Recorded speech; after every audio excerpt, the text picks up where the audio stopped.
What's going on, everybody? Welcome to Brutal Planet Comics. I'm your host, Dre, the Brute Danes. Welcome to an episode of the Indie Corner, where I sit down with everybody from the MPN's community, writers, artists, directors, producers. Doesn't matter if you're in the game, I want to talk to you.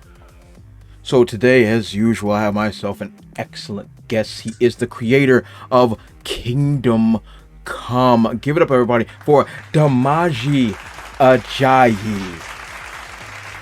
Thank you for having me. What is going on, my friend? How are you? Good. How's it going? I'm good. First and foremost, I want to thank you for making the time to come and talk to me. I know you've been working on this book for a really long time, and actually giving me the opportunity to check it over and have this conversation with you. I am very, very happy to have you with me. Absolutely. I appreciate it. I'm a big fan of the show. Oh, thank you. You're far too kind. So, D.Ajayi, before we get into all the great work you're doing over there with Kingdom Come, let's just get to know you a little bit. Who are you? Where you come from? How did we get here? All right. So, currently, I'm a systems analyst at Microsoft. So, I work in tech. But I've been writing since I was about 10, 12, just watching TV and watching movies and wanting to change the way it ends. My sister is currently in Nollywood, which is like the African Hollywood. So she actually makes films. Oh, that's cool. Yeah, she actually makes bigger films over there in Nollywood. And that's Nolly with an N, right? Nolly? Yep. Nolly? Like India's Bollywood. Yeah. Yeah. So there's Nollywood over there in Nigeria.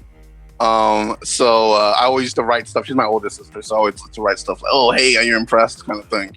So yeah, this is great. I just don't have 250 million to give you to shoot it. Yeah, that would be nice if I had that in my back pocket. So, Kingdom Come was one of my bigger projects I wanted to see done, and I think what broke the camel's back. I've been writing since like 2017, and Black Panther came out. That was one of the things. And the thing that broke the camel's back was, I wrote another smaller script called Fatherhood. Okay. And we were able to shoot that on a short budget. I'm like, okay, so this is actually doable, but not doable the way I'm thinking. So I thought maybe if I turned to a graphic novel. Let me rewind you just a little bit, D.Ajayi. You said you end up shooting one? Like a film, like a short film? A short film, yeah. That's dope. Fatherhood Tale, yeah. It was actually my first. It was really good. We're in pre-production with it now. We've been talking to people with it. And one of the people we're discussing was like, do you work on anything else? I'm like, oh, actually, there's a show I'd love to do. It'd probably be pretty big. But, oh, you know what? Something like that in the fantasy genre, you want to make that, like, you want to come in with a following. So, like, have you thought of making it a novel? And I'm like, yeah, I could probably write a pretty decent novel, but I really would want to take charge of the look and the identity of it. So I decided to go for a graphic novel. Here we are. Kingdom Come. That's pretty cool. Just to piggyback on that a little bit, like I myself, I've said it before, I've written some movie scripts in the past and stuff like that, and things that I've always wanted to. I used to have dreams of being a screenwriter and all that great stuff. Don't we all? Yeah, as everybody that grew up like enjoying film and cartoons and all that stuff. Like I used to be a film connoisseur. I used to watch everything from moving pictures with no sound all the way to today. That's amazing. Yeah. That's amazing. So I used to try to write scripts, but then I was like, wait, like you said, I don't have $250 million to back this thing. So I grew up a comic book fan and all this stuff. So I was like, hey, you know what? I'm never going to be a movie screenwriter, even though I've written a bazillion. Let me stick with the things that's from my heart, and it was the comic game. And so I've been stuck in the comic world for forever and a day. I think that's the word. And talented. Yeah. But that's cool. So when growing up, what were you inspired by before you even decided to write Kingdom Come? Were you like into like the cartoons a lot or into the books? I loved cartoons, but I always loved like the weird one, right? Not even the weird one, but like what I was like 8, 8, 9, or 10 when Pokemon was on. It wasn't Pokemon I was watching. I was watching Gargoyles or something that there was a lot of depth, or even for my age. Like that's the stuff that's always been appealing to me. The stuff that like there's more depth even for my age. I enjoyed those things, but where I would really want to watch, like, oh hey, oh, did you watch the new episode of Pokemon? Like, no, did you watch Gargoyles? Like, my older brother watches Gargoyles, and I'm like, oh. Gargoyles is a good show. Yeah, Gargoyles is phenomenal. Yeah. Oh my god, I love Gargoyles. It's a very good show. But yeah, I've always liked things with a little bit more depth, just a little bit more, even if it was something subtle. What else? There was another weird one. I've always been looking for the name about this. The fighting monkey. I never figured out what the name was. I've been searching it for years. Okay. Like it was a '90s cartoon, and he was a monk. Okay. And he was like a stubborn monk, right? Okay. He didn't follow the rules, and then he wanted to fight. He like fought God in one episode. Okay. It was really crazy. He had a Nimbus. I think it's based off the same. Yeah. Most of the Monkey King type. Yeah, the Monkey King. I think it was from the Monkey King mythology. Yeah. So I always loved things with way more that had some depth in it. And I got to writing pretty early because my sisters were already writing. So. Okay. But yeah, that's pretty much an inspiration. Just something with a little bit more. Like give them something on the top and then give them a little bit more. Just a little bit more at the bottom. Yeah. I love stuff like that. That's just something cool. you can go back to. Yeah. And like I myself, I grew up watching like all those cartoons, all the same. Yeah. But one of my favorite shows coming up was Beast Wars. I don't know if you ever. Okay. Yeah. Okay. Beast Wars reboot. Let's go. Yeah. Exactly. Yeah. All from the same animation studio. Now. Yeah. It's funny because I was just my cousin said to me, I was like, hey, it's on Tubi now, so you don't have to keep wearing out your DVDs. I'm like, oh. So I was watching it. Maybe a couple nights ago, and my wife was sitting next to me, and she looked at me. She was like, these graphics suck. I'm like, listen. It's not about that. It's not about that. It's not about the graphics. The storytelling was. It really was ahead of its time. It was chef's kiss. It was. And I fear that it was wasted on morning, or I guess that was technically afternoon television. That joint should have been on Toonami. Absolutely. You know what I mean? That joint should have been like 7, 8, 9 o'clock at night type of television. Yeah, I agree. And I just feel like it was wasted on the wrong audience. Yeah, I would agree with you. 100%. Yeah, like, even though it won daytime Emmys and stuff like that, because it is phenomenal. But yeah, the type of following that show deserves. It really does. I hope they redo it. I like that they're doing Gargoyles again. Yeah, I mean they touched on it in that the War for Cybertron show on Netflix. Mm-hmm. So they did the Beast War, so that was good to see. Dinobot's new voice was very distracting because it sounded like a regular guy. Instead of you know what I'm saying? I think they overlooked that. Yeah, that was a major. Like even though I like that show. I like what they did on Netflix. I think that's some of the best recent animated Netflix that's been done in a very long time. I still felt that was kind of distracting, but I still like a good show. But I see like where your inspirations come from. That makes a lot of sense. Depth is important. Fair. I like candy as much as the next man, but if you offer me Skittles and a steak, I'm gonna eat the steak. Now I may come back and eat them Skittles later. Obviously. But for now, I'm gonna go ahead and get some of that sirloin. And I'm talking about. Yeah, and that's the same way that I was motivated to write, and same thing like that, to have a deeper depth, and I think that's cool. I think that's really cool, D.Ajayi. I think that's really dope. So pretty much you come from a writing lineage, more or less. So your sister's into it. Yeah, my sister's into it. My older sister's more film, and then I have another sister that actually does graphic novels. She worked for Essence for a bit. But then it's weird, right? Because my parents weren't. So, but you don't know what that especially since I'm from West Africa. What maybe there were some storytellers, you know what I'm saying? So you don't know where it could have come from that. So you might be right. But yeah, my sister was into it. Both my sisters were really into it deeply. So are you the only one in the States right now, or No, they're all here. Okay. They go back and forth quite often. I have four sisters. I'm the only boy. Okay. Yeah, it was a rough. It was a rough. It was rough upbringing. Yeah.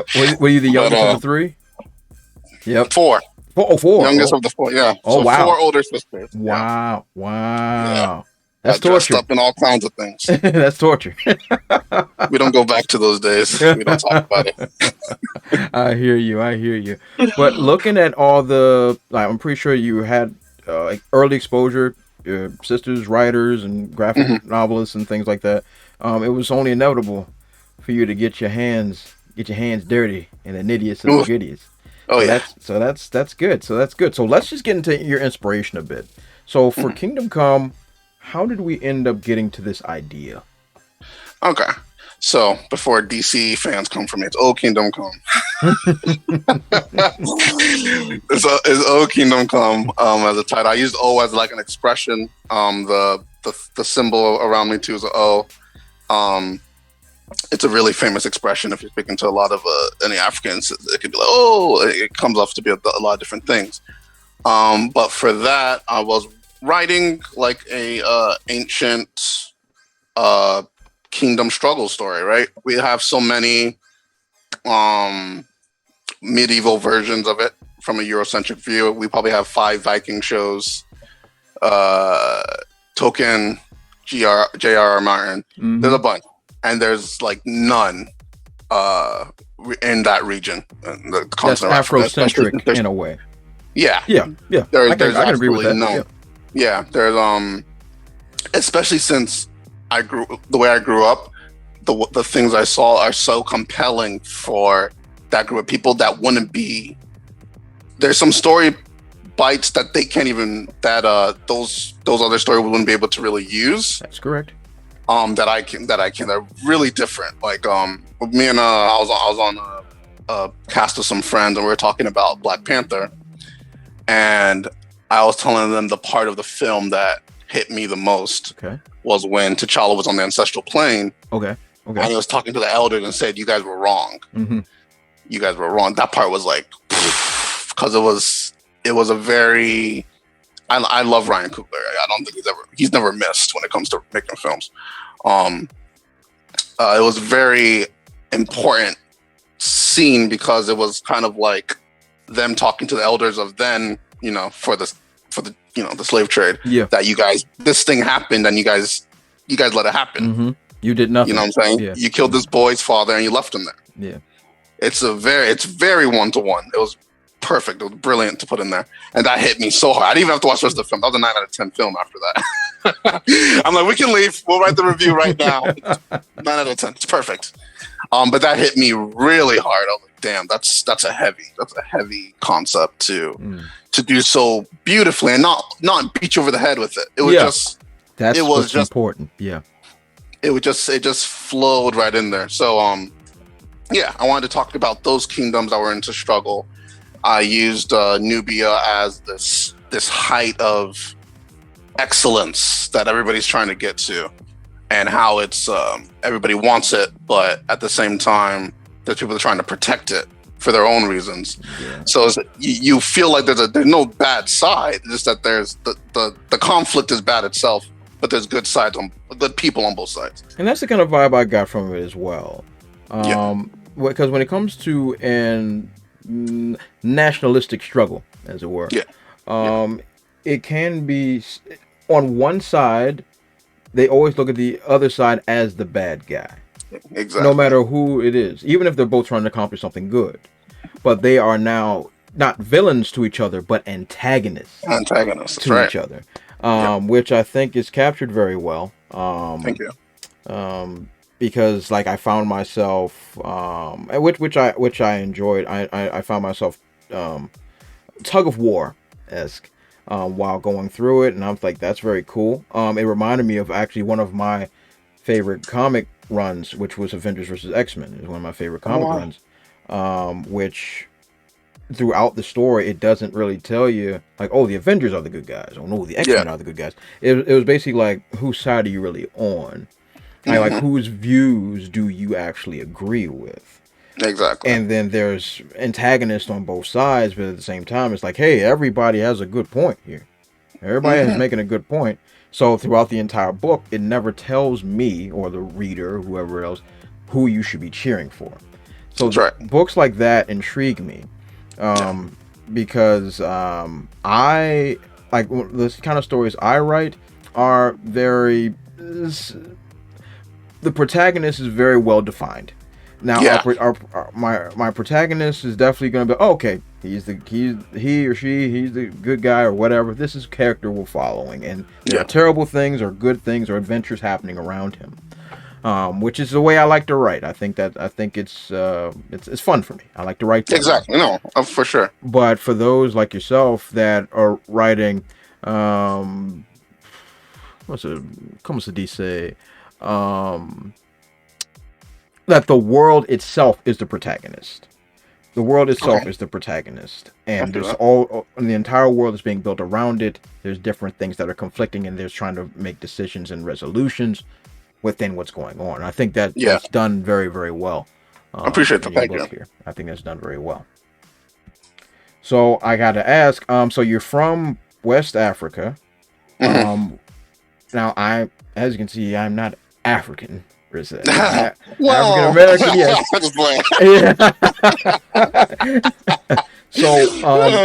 So which country in West Africa? Nigeria. I was born in Miami. But when I was 10, my parents were like, "This kid's wild, bro. This boy wild." So took the whole family to Nigeria. Culture shock, but amazing. I met my wife in high school. And came back for college. Stayed at work like that. I ask you that just for my own edification and for the direction of how you're taking your story. So was that trip to Nigeria or your Nigerian roots? I'm sure it's an inspiration. Obviously, it's your culture. But did that experience or you having that Nigerian heritage influence the way you wrote this story?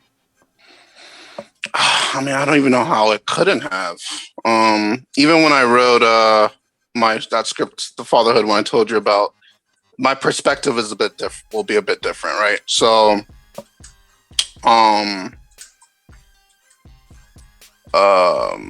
you'll probably see it maybe in the dialogue, and that's what I've heard mostly. It just sounds like I'm not trying, like with the dialogue. It just sounds, because I'm around that kind of language.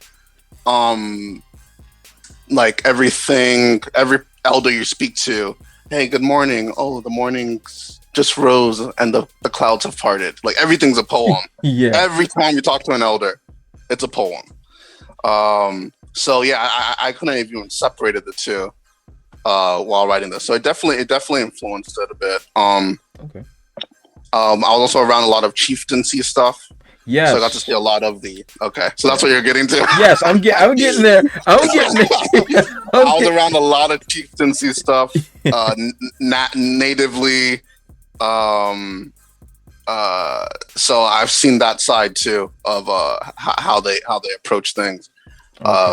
Greed, but it's second nature, stuff like that. Got it. That it comes off very natural in the book, because which you probably picked up on. Yeah, and so the thing what kind of spurned that in my mind was the kind of I speak American English style. Gotcha. And the English that you're using is old. It's not yees and yas, but it's old traditional English style, which I don't see very often, even from UK writers, honestly.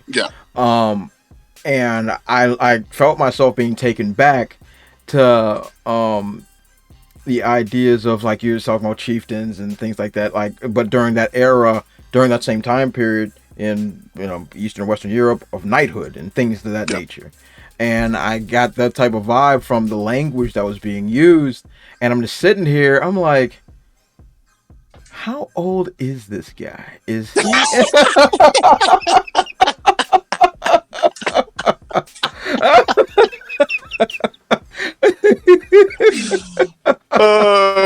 I'm like, 'cause this is classy, and Yeah, I'm I like, appreciate that. I'm like, do I need to roll out the red carpet when I meet this guy?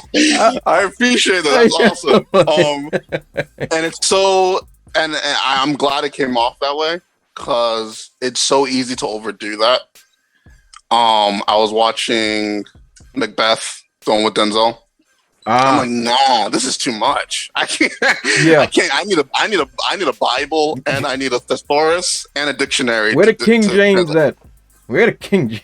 That was too much. So it's important not to fall too far into that, but also translate the language directly. So it wouldn't come off, oh, so cool, man. Like, you know what I mean? Like, it wouldn't come off that, but like, get that. So, but you get that feeling still without me completely changing the language. Exactly. So, and I think that's important.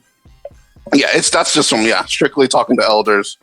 That's just how they speak. It's so, and sometimes there's a bit of a rawness to it because it's not so refined. Yeah.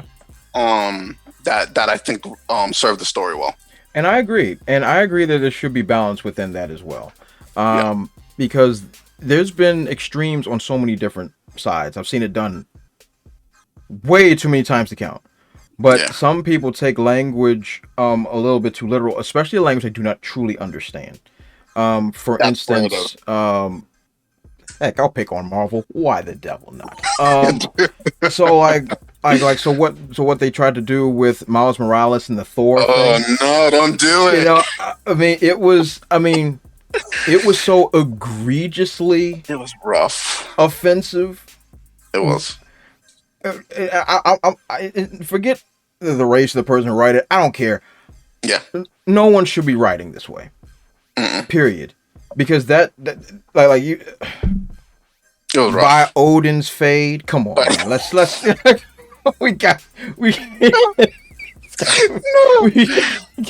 we have to have a line. I'm like, somewhere. how did this get through? Yeah, I'm like, who greenlit this? But that's for another time.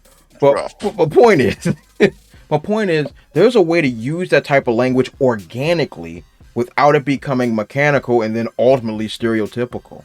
Yeah, like any writer can take somebody that, like, they'll have a character that maybe it's from the South, and then the way that their language is being used is different than the standard as how it's being used. Maybe you use it with a comma, maybe with a y'all or something to that nature. Or if somebody is gangster or whatever the case may be, there'll be certain slangs used. But the language itself will not be built around the slang, because that don't make sense. You broke that down very well. You need to clip that up and send it over to clip it up and send it over to Marvel. Trust me, they ain't listening to me. Oh man, you broke that down very well. That is the problem. They took like famous slangs and they built a language around it. Yes, you're right. And that's not how. Like, for instance, like, I have friends that speak Creole. Okay. I have friends that speak Creole. And for many years, Creole was not a written language. It was a dialect. Yeah. It was a dialect. And then when people started writing it, the natives that speak that language were like, no, that's not what that means. That's not how that works.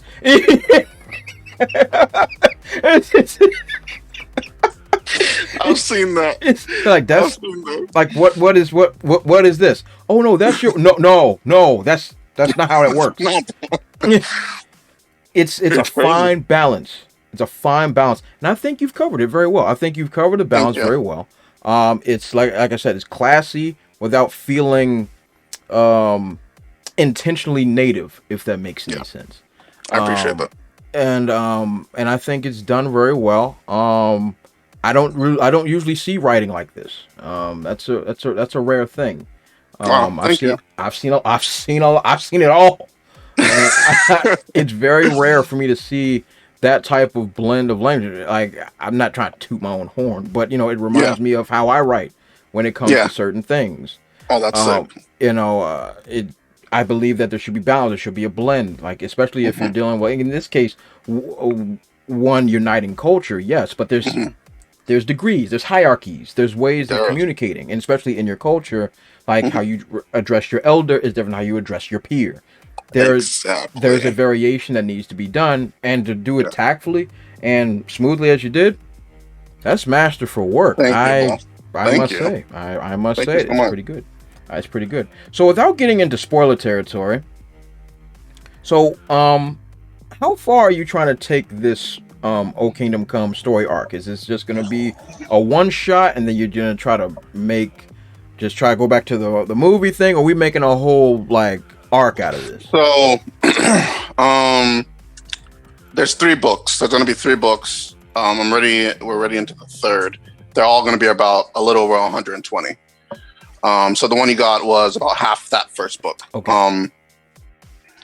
And this covers that night. So you cover the siege on Nubia.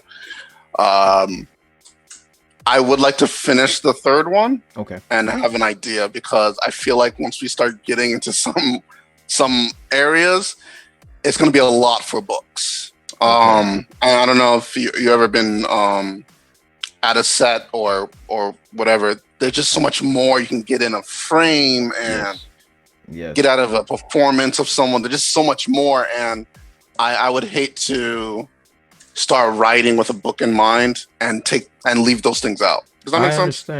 I understand. I know exactly what you mean. Yeah, because this is even the artist like, damn, this is a lot for the book. Yeah, you got yourself a whole squad there. Try to scratch this thing together. Yeah. And it's well detailed. I forgot to mention that. Very, very well detailed. The colors look good. The blending, the shadows. A lot of it looks really good. Thank you. Definitely pro style, and I like that. That's really good. That's really, really good. Appreciate that. So you still want to make this into a TV show, movie? What are you shooting for?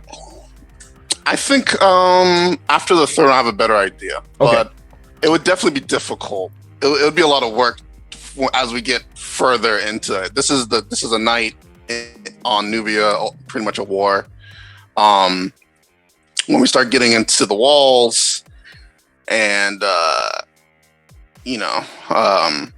some other things politically and stuff like that, I would hate for things to drag. You know how pacing is when you're writing. Yeah, so you'd hate for things to drag as it gets further in. But there might be a way to do it that I'll probably learn after this, because comic writing was a lot different with these panels. It is. I'll say, oh yeah, it's like storyboarding, right? No, it's not. Like, see, there's this thing. Like D.Ajayi, like I use storyboarding for like my scripts and all that other stuff, and to show direction and all that stuff. Like because I come from that classical movie era stuff. So I use that primarily. And my stage directions get a little extreme, but the artist that I work with, he's very happy with. He's like, "Oh my god, all the details here." He's like, "You right it is." I'm not leaving this to guesswork. Spend time on that. Yes, and one thing I've learned over the years about like how to not let things drag. Like even if something needs time to develop. I like focusing on cutaways to side characters, and I think that helps because now you can do a time jump without the audience really being like, "Oh, I'm just sitting here watching them do this." Now you can do like a time jump and like, "Oh, that was weeks ago" or whatever, and now we're in where we're at. So I don't know how your story might be able to implement that, but in the event that you might run into that problem, there might be a little scapegoat for you. So that's nice. I actually did that. I used that. It was more for to hide a twist that was coming. But, like the first few pages were a time jump. So what you were seeing in the future, is what the seer was seeing when he was talking to her. That's what he was already looking at before he asked. That's clever. So So, but I can see, I didn't notice it was actually for pacing. So I didn't notice I was doing it for pacing. Yeah. but it would definitely work for pacing. Yeah, I found it as a nice little way to avoid the dragging issue, because it can be really, especially all the things going on in your mind, and we don't have the leeway of a 12 issue 12 series 12 series television show to be like for filler. We don't have that type of like, oh, these 4 episodes are gonna be about nonsense. That doesn't work in the pages. Not gonna work for us. That doesn't work for us. It'll work for us. But yeah, but that's one of the things I've utilized, and it's oh man, it saved me a lot of problems. That's with awesome. one of my main series, because there was like, I wanted time to span, but I didn't want them to just follow my main character around, because it would have been whack. He's not have to make up crap. But yeah, make it work. Yeah, but I found a way to write in kind of like a training thing while at the same time following somebody else's journey that's gonna end up intersecting. Yeah, end up working really well. I love that. Yeah, it ended up that's working good. really well. That's good. It came together. So that's, man, I gotta say I'm impressed. I'm impressed here. Thank you, boss. Yeah, that's really, really, really good. I like that. So when is this issue? When are we dropping it? When It's done. It's I have a Kickstarter going for it now. Okay. For the full book. Okay. So once that's fulfilled, it'll probably be going out December. All right, sweet.